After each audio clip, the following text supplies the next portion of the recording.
Aujourd'hui, on va voir la configuration basique d'un switch Cisco. On va prendre le switch.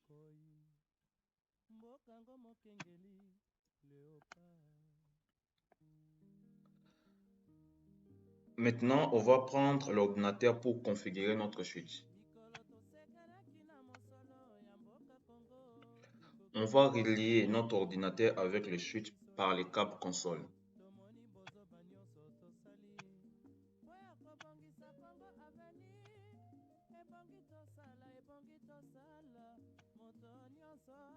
Après, on vient sur l'ordinateur, on clique, on vient sur Desktop, après on vient sur Terminal, après on clique sur OK.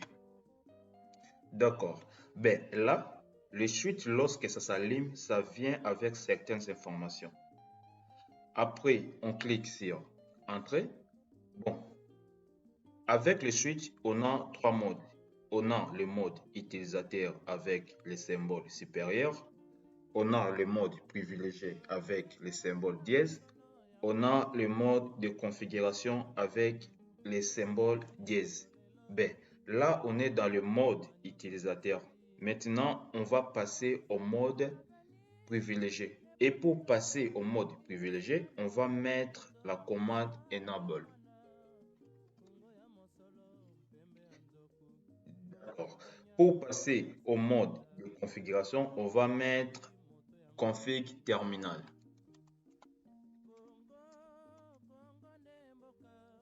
C'est bon? Donc, pour configurer notre switch, la première chose à faire, c'est de donner le nom au switch et après de mettre les mots de passe. Et après, on va faire la configuration Telnet ou SSH. Et pour finir, on va faire les paramétrages IP. Donc, on va donner un nom à ces switches. Donc, on va donner le nom, on va venir sur, on va faire hostname. On va donner le nom, par exemple, Congo. C'est bon? Donc, ici, notre switch, ça prend le nom Congo. Donc, c'est bon? Après, on va donner les mots de passe. On a trois mots de passe qu'on va donner. Le premier, c'est le mot de passe pour passer de mode utilisateur au mode privilégié. Le deuxième, c'est le mot de passe pour accéder au switch par les câbles console.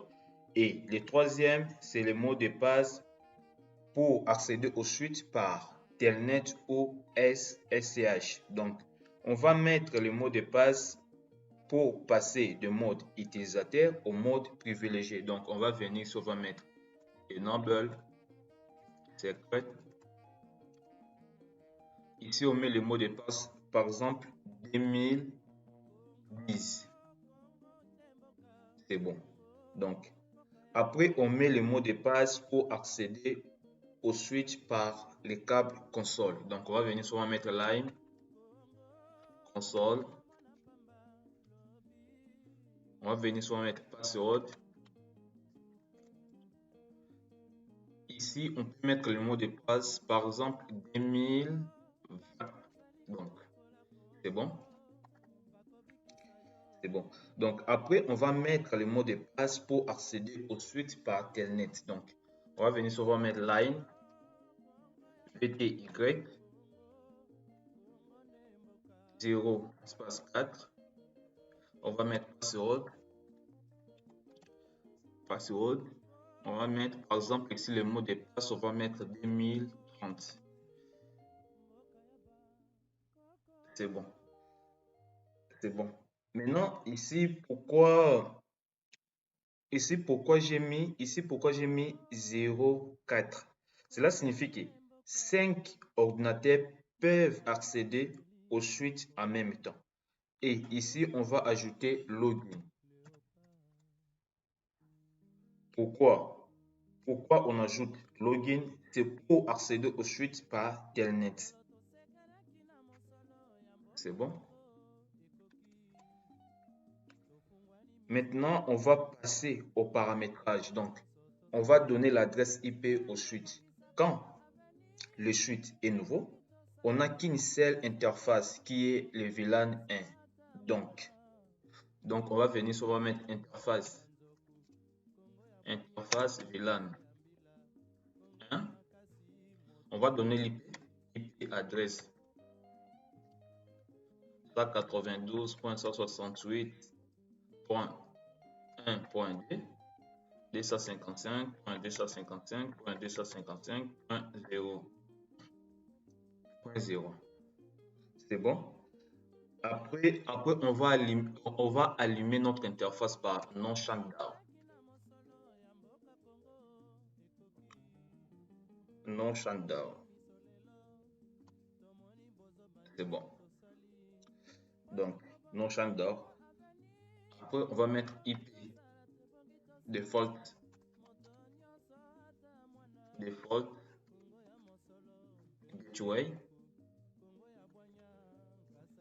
192.168.1.1. Donc, ben voilà, la commande IP default gateway, ça permet à l'ordinateur d'accéder aux suites même si l'ordinateur est dans un autre réseau que celui de suite. Donc c'est bon. Là, on va faire les tests. Et pour faire les tests, on va venir ici, on va ajouter un autre ordinateur. On va ajouter un autre ordinateur et on va relier cet ordinateur avec ces switches via les câbles droits. Donc, via les câbles droits.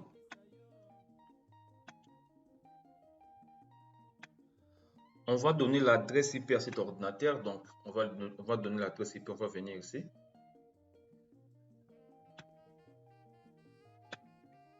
« 192.168.1.3 »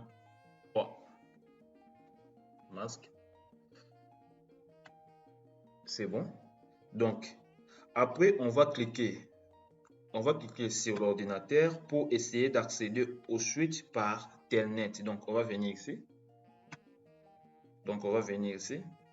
On va mettre Telnet 192.168.1.2. Voilà, ça marche. Donc, on nous demande le mot de passe pour accéder au suite par Telnet.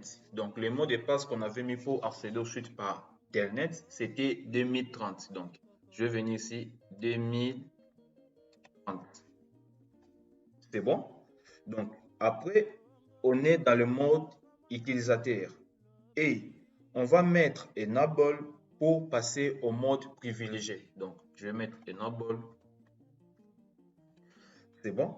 Maintenant, après, on nous demande le mot de passe pour passer au mode privilégié. Le mot de passe qu'on avait mis pour passer au mode privilégié, c'était 2010. Donc, 2010. Donc, c'est bon. Et je vous souhaite une bonne journée.